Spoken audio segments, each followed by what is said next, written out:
Hello, I'm Jeffrey H. Barsick, Associate Professor of Medicine and Director of Simulation and Patient Safety for Graduate Medical Education at Northwestern's Feinberg School of Medicine.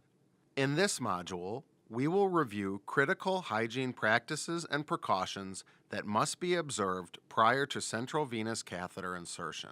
The process begins with a basic but critical step: proper hand hygiene. There are two ways you can perform hand hygiene.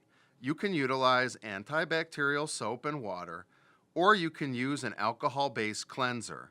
When using soap and water, first place your hands under running water. Then apply soap and rub your hands together for at least 15 seconds. Make sure you cover all surfaces and pay extra attention to your fingertips and fingernails. Then rinse your hands under running water.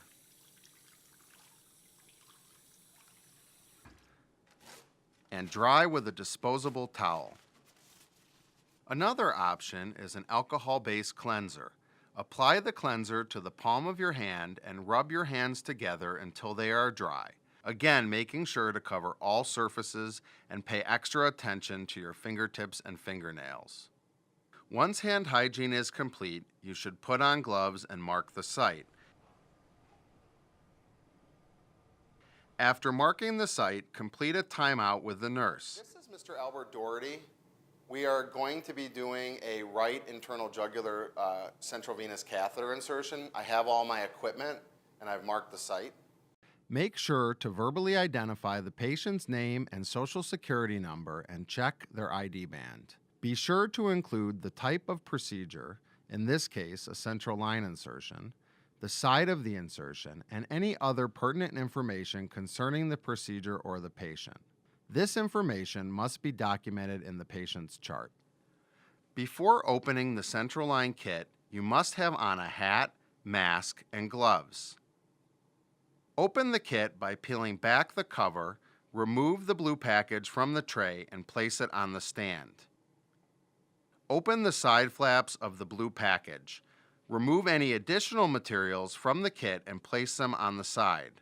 Continue opening the blue package, starting with the flap away from you. Then open the one towards you, being careful not to reach over the sterile field. Remove additional materials from their packaging over the sterile field, dropping them onto the kit tray.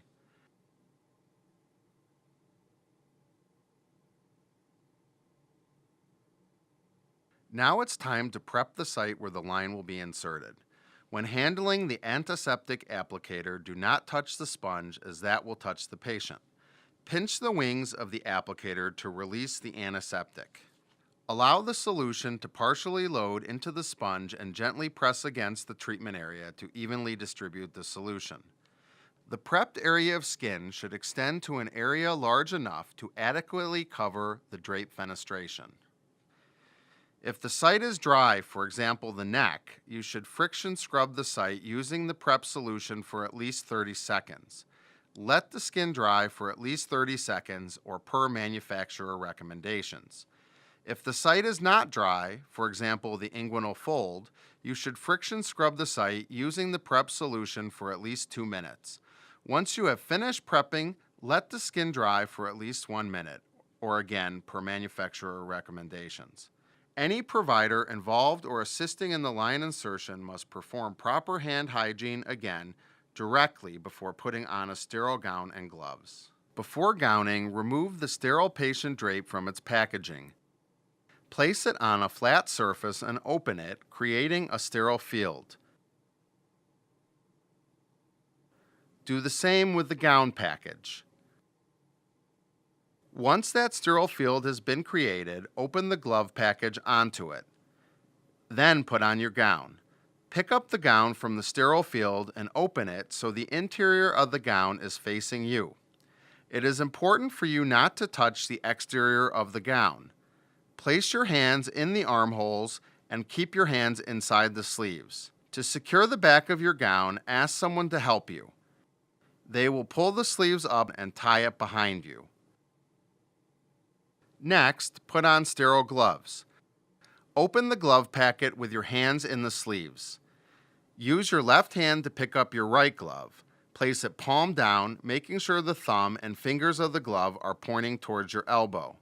Grasp the back of the glove cuff with your left hand in sleeve and turn it over your right sleeve and hand. Pull the glove on over your extended right fingers until it completely covers your cuff.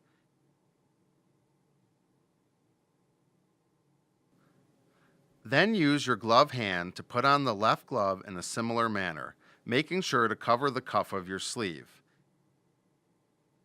To secure the gown, hand the gown's card to a sterile or unsterile person. Turn around and grab the string from the person helping you and tie the gown. After you are gowned and gloved, place a head-to-toe drape over the patient. Orient the drape to the patient by matching any illustrations on the drape to the patient's position. Place the aperture over the insertion site and push down to ensure it's securely placed. Then, open the sides of the drape. Pull the drape first over the head and then the feet, making sure to completely cover the patient. An unsterile person may help with this step. At this time, confirm that the aperture is securely adhered to the patient. Once the drape is placed, a sterile field has been created and must be kept in place. This means no other activities can be performed on the patient until the line placement is completed. Finally, place the patient in the Trendelenburg position. You are now ready to perform the procedure. In the next module, I will be demonstrating how to insert a catheter into the internal jugular vein using ultrasound guidance.